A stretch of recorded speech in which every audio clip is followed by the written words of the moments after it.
Voilà une nouvelle saison de Frédéric Raconte, avec un nouveau thème, les filles, les jeunes filles,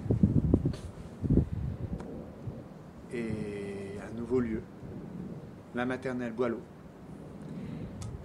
Et une nouvelle histoire, que vous connaissez sans doute, le petit chaperon rouge.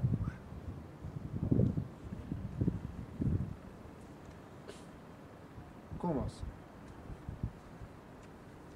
Il était une fois, dans une petite maison, une maman et sa petite fille.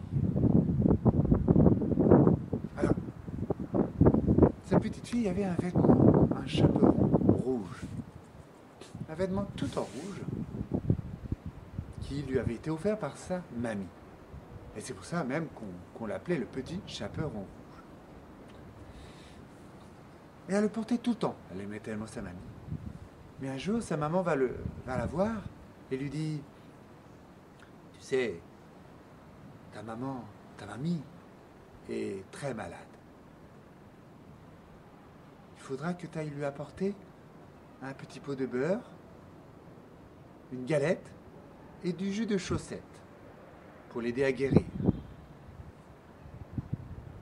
Oui, maman, tout de suite. Et la voilà partie en direction de chez la grand-mère, avec son petit paquet. En chemin, elle cueille des fleurs. Bien sûr, sa maman lui avait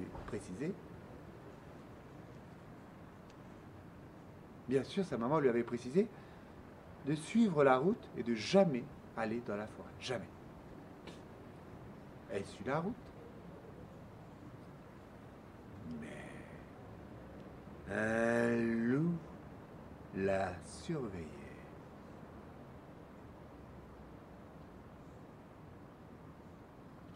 Tout à coup, le loup arrive et lui dit: bonjour, petite fille. Bonjour, monsieur.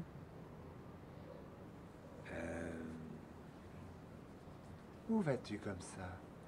Alors, je vais chez ma grand-mère lui apporter un petit pot de beurre, une galette et du jus de chaussette. Oh. Qu'est-ce que tu dis? Qu'est-ce que tu dis? J'ai pas compris. Ma maman me dit toujours qu'il faut pas parler aux inconnus, et je vous connais pas. Je m'appelle le loup. Moi, le chaperon rouge. Maintenant, on se connaît, hein? Tiens, on va faire la course. Toi, tu vas prendre ta route, ton chemin, et moi, je vais prendre par la forêt. Ça va être beaucoup plus long. Et celui qui gagne pourra manger la galette. Bon, bah d'accord. Et voilà, le loup partit dans la forêt. Bien sûr, il connaissait un raccourci. Pendant que le chaperon rouge, elle, rien à faire de la course, cueilla des petites fleurs par-ci par-là pour faire un joli bouquet pour sa mamie. Le loup arriva chez la grand-mère.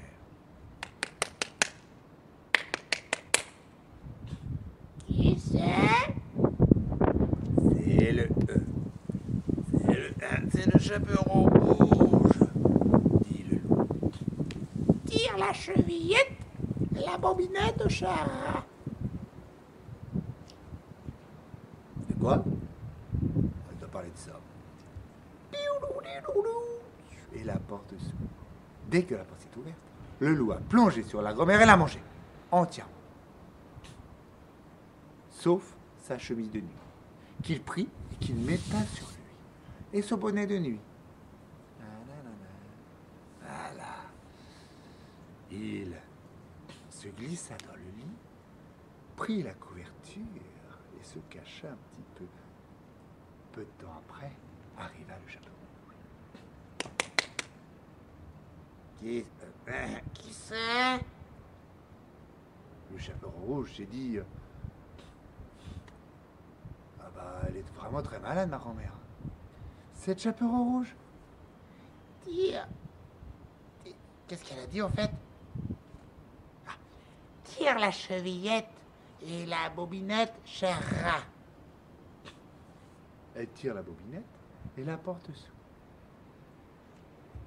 Elle pose son panier sur la table. Et elle se rapproche de sa mamie, enfin, elle pensait que c'était sa grand-mère. Comme tu as un grand nez, mamie? C'est pour mieux te sentir, mon enfant. Comme tu as de grandes pattes. C'est pour mieux te serrer contre moi, mon enfant.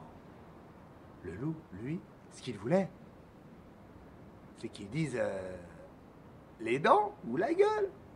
Mais rien n'y fait. Après, elle parlait de ses oreilles, elle parla du reste. Et à la fin, comme tu as de grandes dents, c'est pour mieux te manger, mon enfant. C'est pour mieux te manger, mon enfant. Et le loup plonge sur le petit chaperon rouge et la mange entièrement.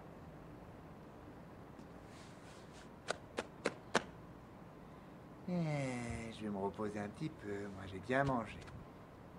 Non loin de là, il y avait le chasseur, qui trouva bizarre que la porte fût ouverte. Il regarda un petit peu et il vit le loup se remettre dans son lit, dans le lit de la grand-mère pour se reposer un petit peu.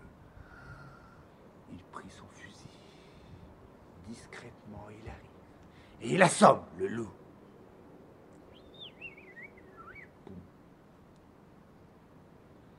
Puis, il prit un gros couteau.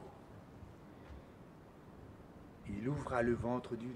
En sortit le chaperon rouge, puis la grand-mère. Le chaperon rouge a été chercher de gros cailloux qu'il mit dans le ventre du loup. Puis, la grand-mère, avec du fil et une aiguille, recousa le ventre. Le chasseur, qui était quelqu'un de très costaud, aussi costaud que moi, prit le loup, son fusil à l'épaule, et sortit.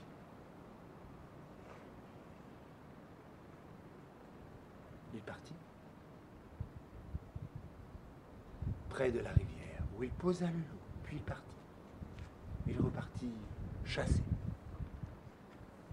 Le loup se réveilla, un peu mal au ventre, bien sûr. Qu'est-ce que c'était lourd? Qu'est-ce que c'est? Qu'est-ce que j'ai soif? Il se penche pour boire.